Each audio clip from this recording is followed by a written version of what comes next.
If you want to move to the front, you can, because, obviously we have seats. It's funny, I do Twitter a lot. That's like the new thing for the young folks, and I wrote the wrong address on my Twitter account.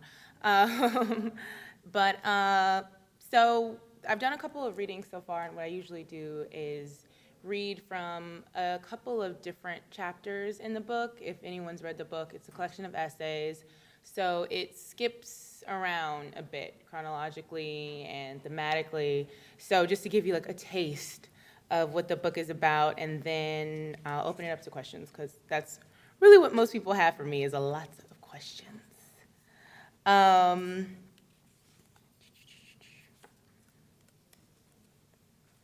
I'll start with the chapter Dirty Astronaut Diapers, which is the first chapter in the book.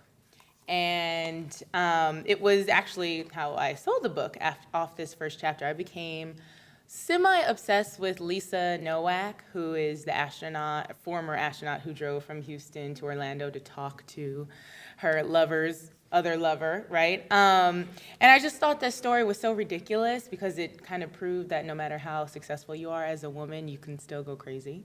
And so I wanted to start a blog about her. Me and my best friend were going to start a blog, and we were going to call it Dirty Astronaut Diapers. And we didn't do it because blogs take a lot of time and we're lazy. And I thought, I should write a whole book. That'll be easier than a blog. But I started with this first chapter called Dirty Astronaut Diapers, which is essentially kind of drops you in the deep end with this whole single black woman hysteria that the mainstream media seems to be a little bit obsessed with. So this is our single black womanness, and I'll read briefly from this. Right now, it's September in Washington, which means the annual legislative conference of the Congressional Black Caucus is in town.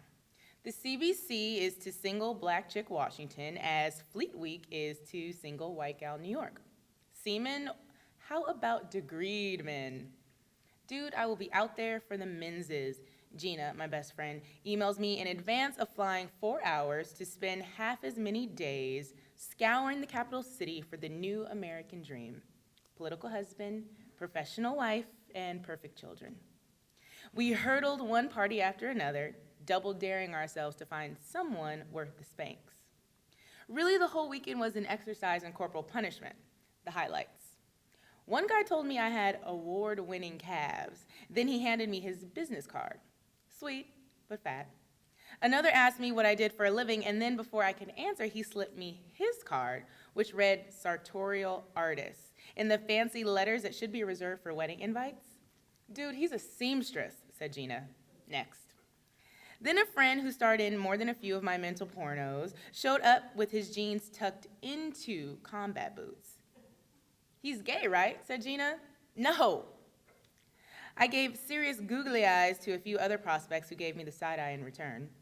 Gina gave her number to some dude I said was a dork, and, she said, I stared at the back of his egg-shaped head for a few seconds, mentally compelling her to call him on Monday.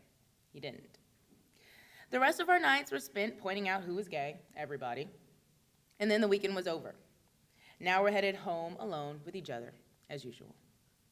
It's practically scientific how hyped one gets before a night out, all hopped up on new kids and Corona, and then how quickly hope deflates. We say it's because we're getting too old for the club, but I swear it's because we're getting just bored of it. Plus, my feet hurt. Why is there never any place to sit down? Gina's staring out of the window of her discontent as we drive up Rhode Island Avenue, lost in thought.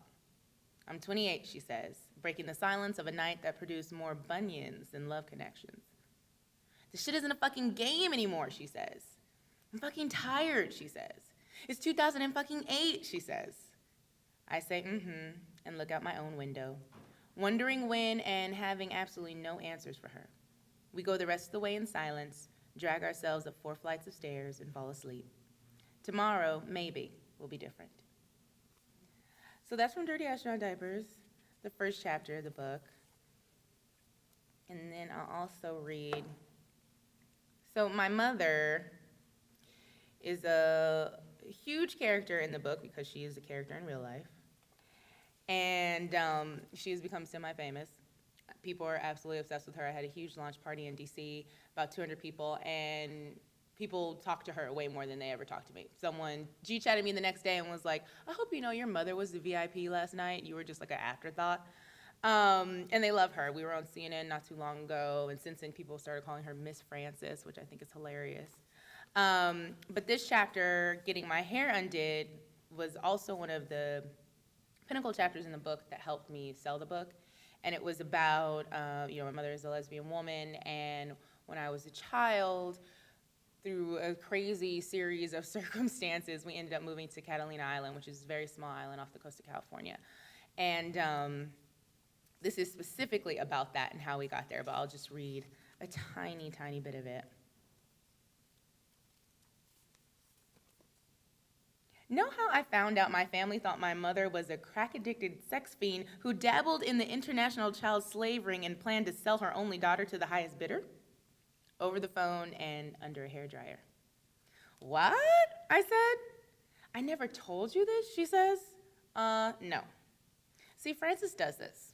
We'll be talking about something FCC approved for mothers and daughters, and she'll bust in like the emergency broadcasting system with a, what kind of birth control are you using?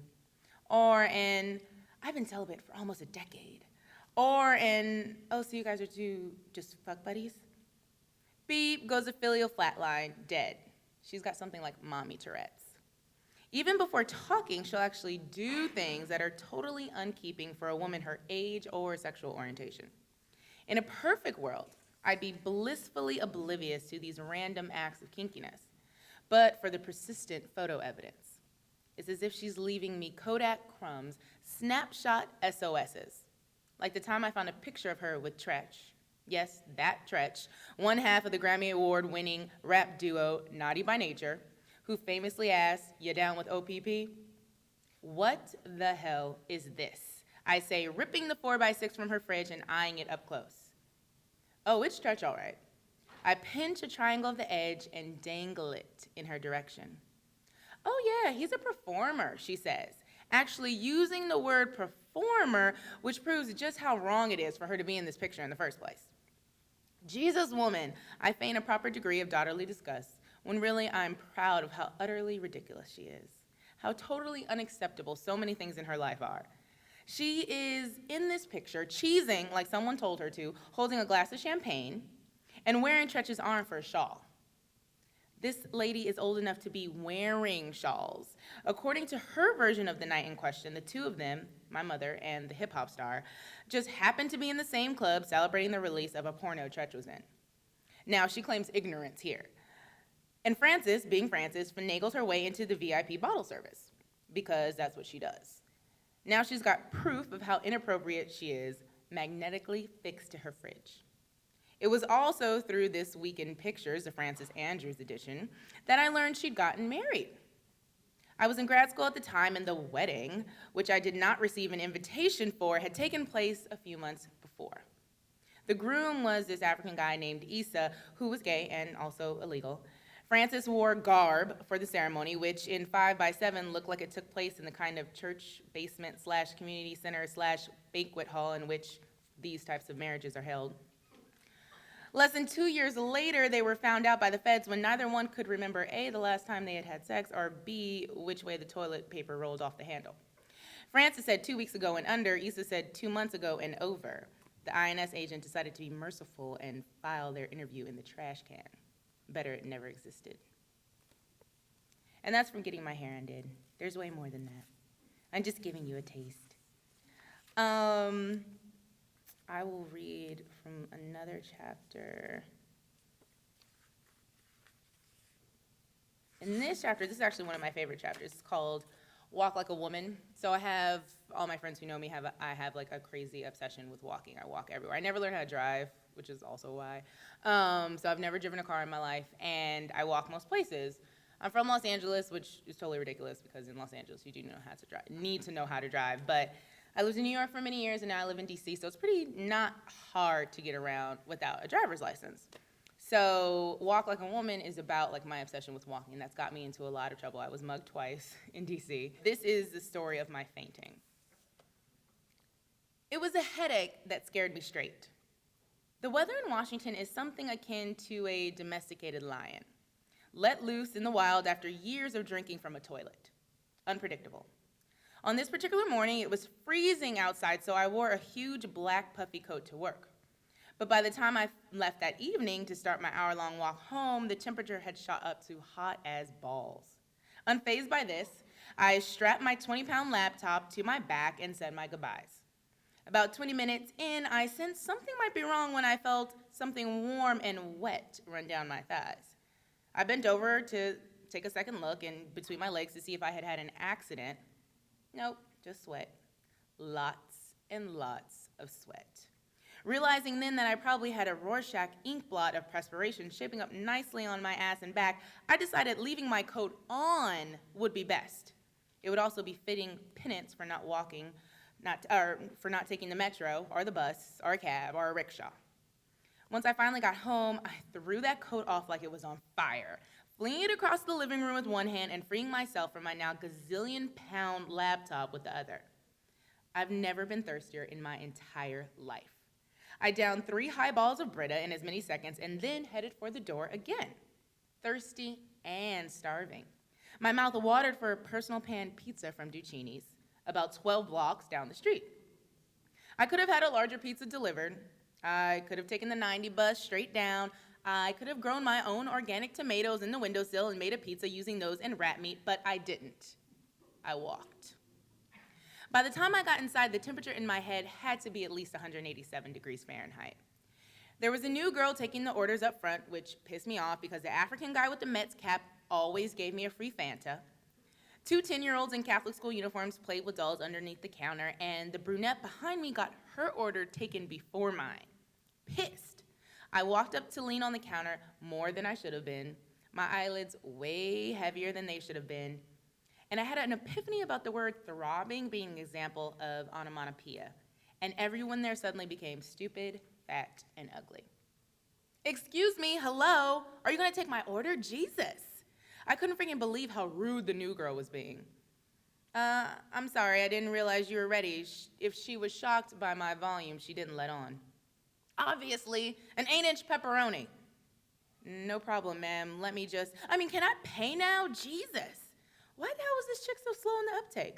I looked around for some sympathy and came up with nothing but dirty looks. Right, sure, that'll be $5. Reaching into my coat pocket, yes, I put that coat back on, for my wallet actually felt like digging for clams. I took a tiny step back to steady myself, and then everything turned gray. The woman with the dark hair yelled, "No, no, no, no, no," and I woke up on the flake linoleum. Fainting is your body's inconvenient way of telling you to take a time out. I had never fainted before and never want to faint again, despite having previously thought the act romantic and Elizabethan. The new girl was on the phone with 911, it's me again, and the African guy was on his way with the cold Fanta. I told him I was fine, no really, just a little hot and tired. I thanked the brunette for catching me and shooed her hand away when I got up off the floor. They charged me for the pizza. I ate it on a stool in the corner, holding each piece up to my mouth with one shaky hand and a grape Fanta to my head with the other. Pleading the fifth, I won't say how I got home. Francis forbade me from walking for a month and made an appointment with my primary care physician, who 1 EKG and some blood work later said I had been hot and tired. For a while, I was good, taking the metro to and from work, staying hydrated, carrying my pepper spray with the safety off, and ordering my pizza in. Really, I was just too embarrassed to show my face around town, seeing as how it had played me so tough. I'd been held up by teenagers, made bruised and bagless by someone else, and then collapsed in front of strangers and to-go boxes. Perhaps I should lay off the walking for a while, I thought, if only to trick Washington into believing I was gone. And then maybe whatever hoodoo had been placed on my hobby might get lifted. Hopefully in time for the cherry blossoms. I had to ease back onto the street, hopping off the train a few stations before I was supposed to and catching the bus a few blocks away. Duccini's was my last stop on the comeback tour. It'd been a while, so I had a speech prepared. It began. So, it turns out I'm not deranged, just a little bit dehydrated. Fortunately, I didn't need it. The African guy spotted me mumbling to myself outside and was shouting by the time I got my foot in the door. "Hey, my friend, I was worried about you." and that's Walk Like a Woman.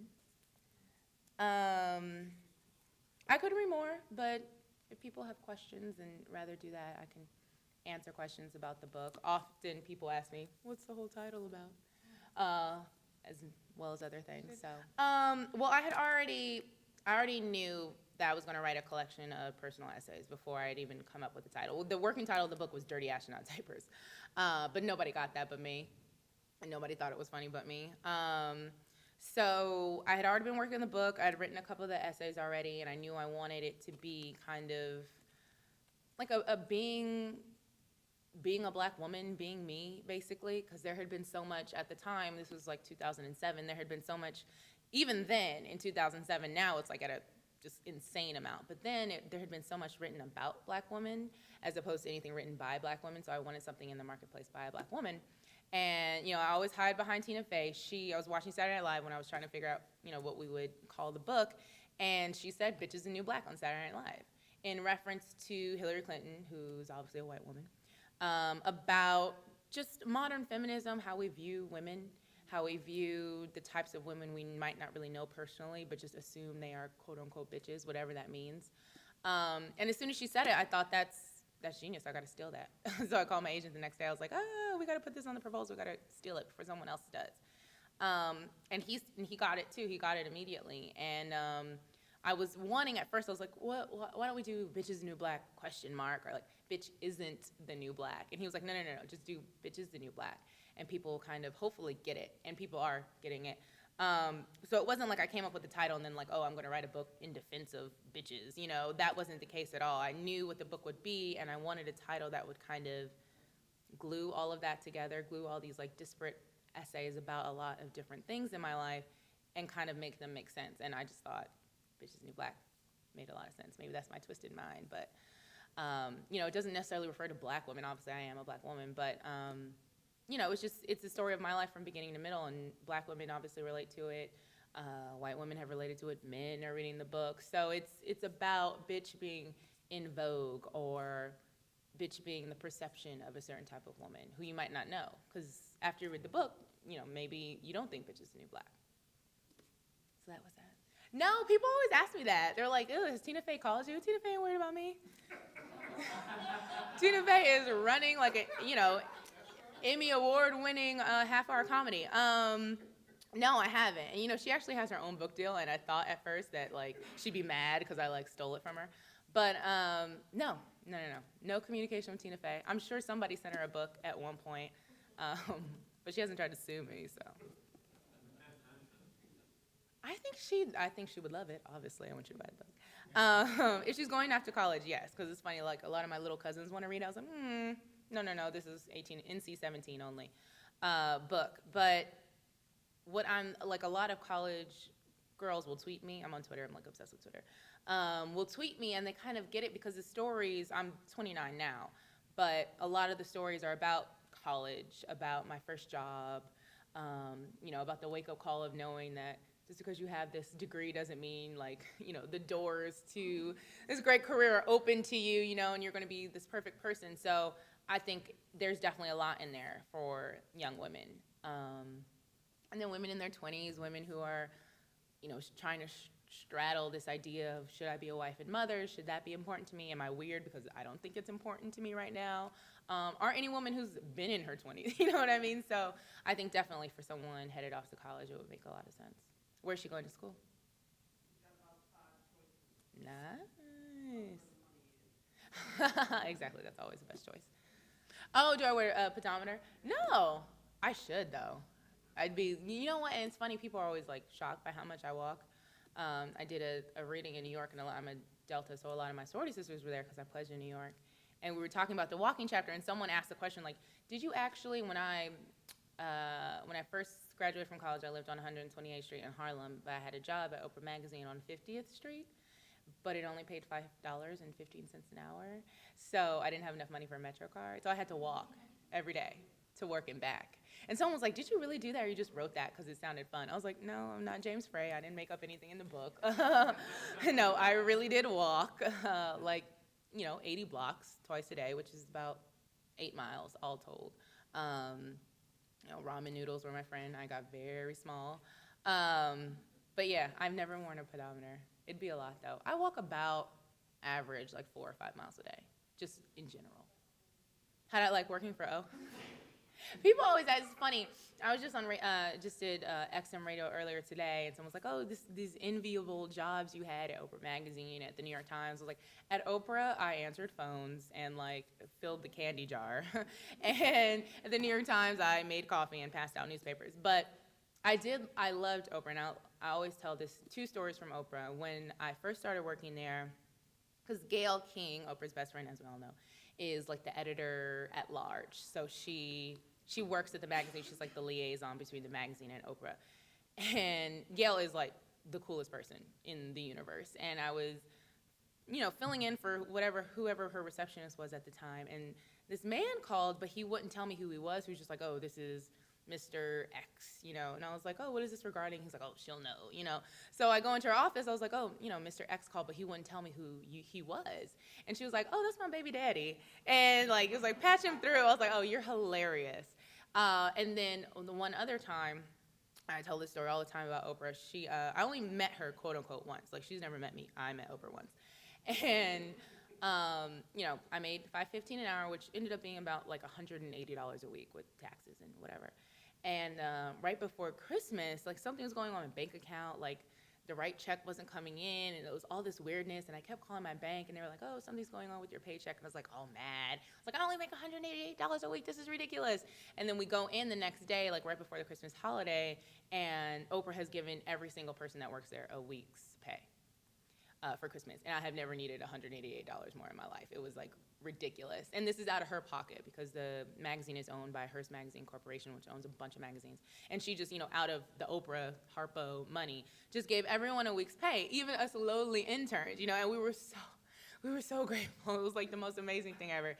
I couldn't go home that Christmas to LA, but I could I don't know what I bought my mother, like a book or something, and sent it to her. But it was like so excited. So I loved I was there for maybe 3 or 4 months because that's like the average magazine internship in New York. And then I bounced around in New York because after I graduated from Columbia, it was right after September 11th, so there's absolutely no jobs in New York, and it's really hard for me to find something. So I went to grad school.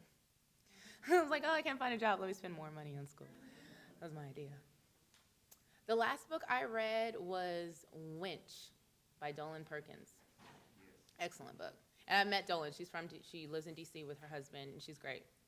Very, very good book about slavery and women and like a slave resort in Ohio. Excellent, excellent book. I read that recently. And now I am reading How Did You Get This Number by Sloane Crossley, who is a writer similar to me. She writes humor, like funny humor essays. No. Well, I had a non-traditional route to the book deal because I was already a working journalist because I'm a writer.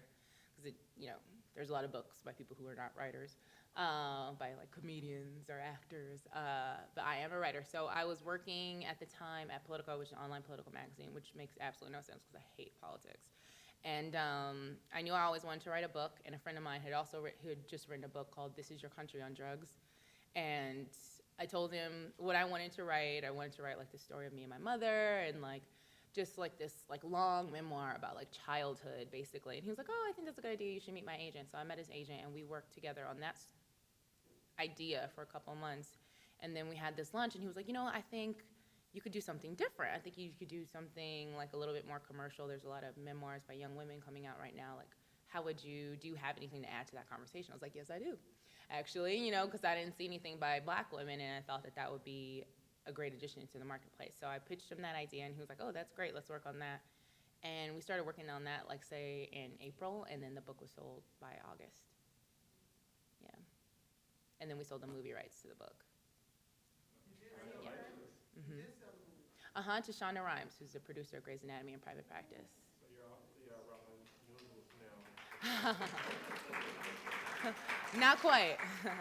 People think you get off the ramen noodles. Mm-mm. Still on the ramen noodles. So Shonda is going to be the executive producer of the project, and she's optioned it for Fox Searchlight Pictures. So, and I'm going to write the screenplay. But it's a very long process. Even though our process is going faster because of Shonda Rhimes, obviously. She's like, got all this cachet. Like, she's a big wig. Yeah, so I'm excited about that. That's the next project. So I'll be dealing with this book for a long time, basically. I am. I do a regular column for The Root called Single Minded, which is just, whatever, about me.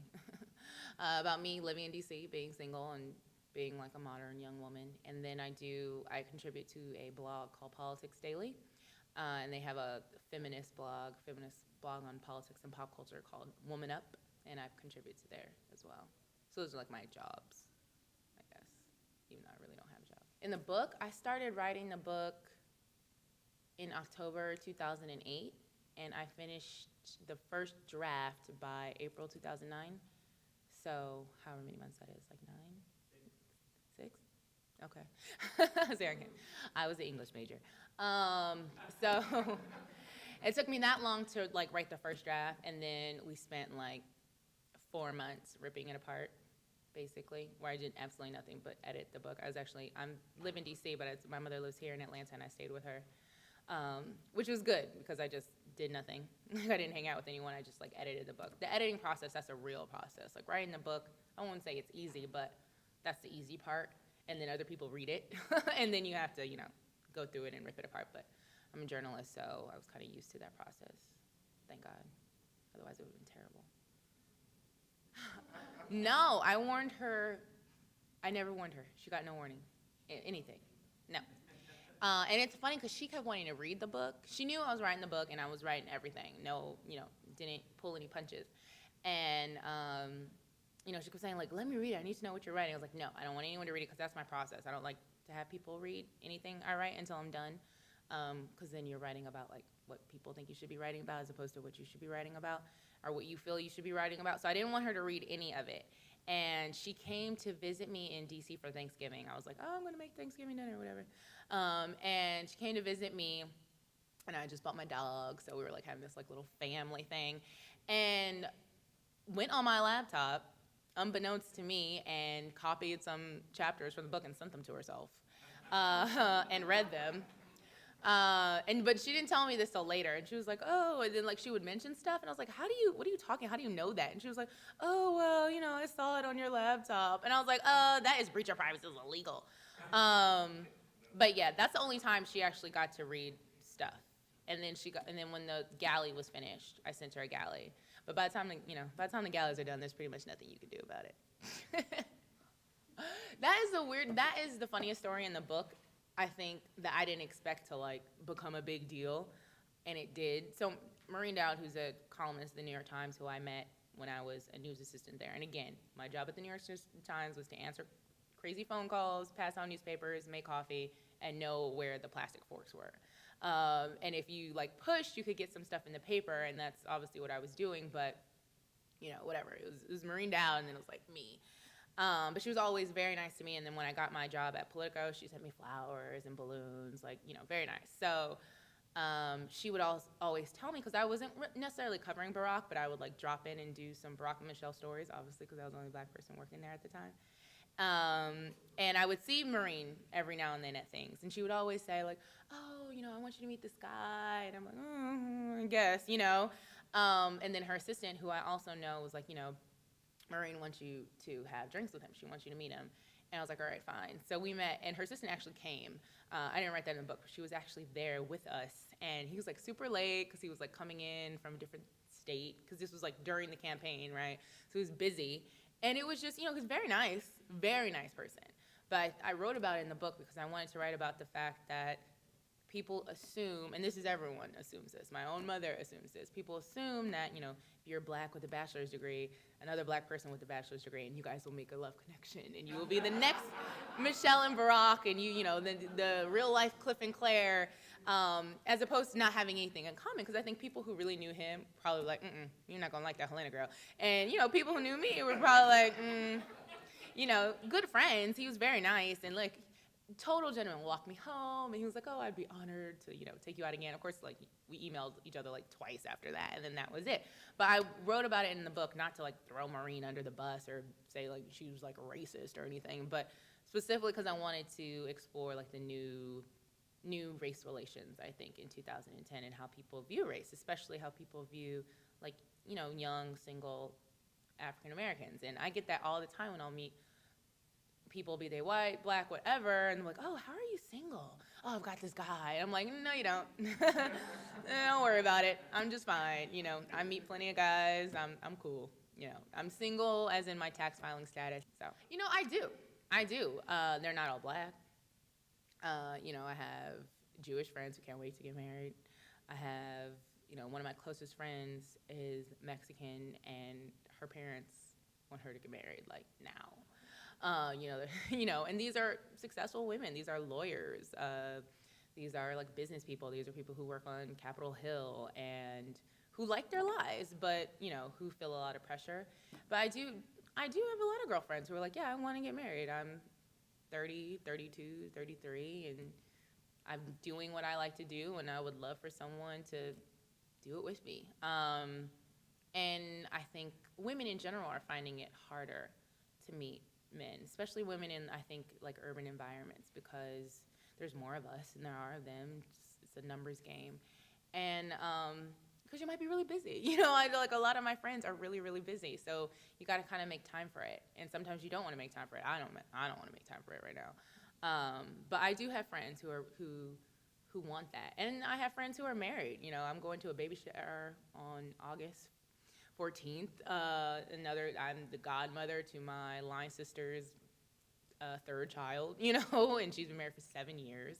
So, I mean, you runs a gambit. I think people assume, especially black single women, that all we have is single women friends. Like, we just secret cabal, and all we do is, like, talk about black men and how much we hate them.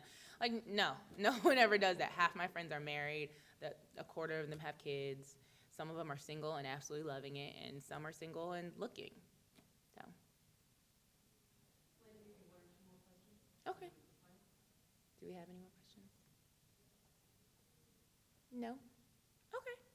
I'll sign. I'm signing here? Yes. Okay. Well, thank you. Thank you so much.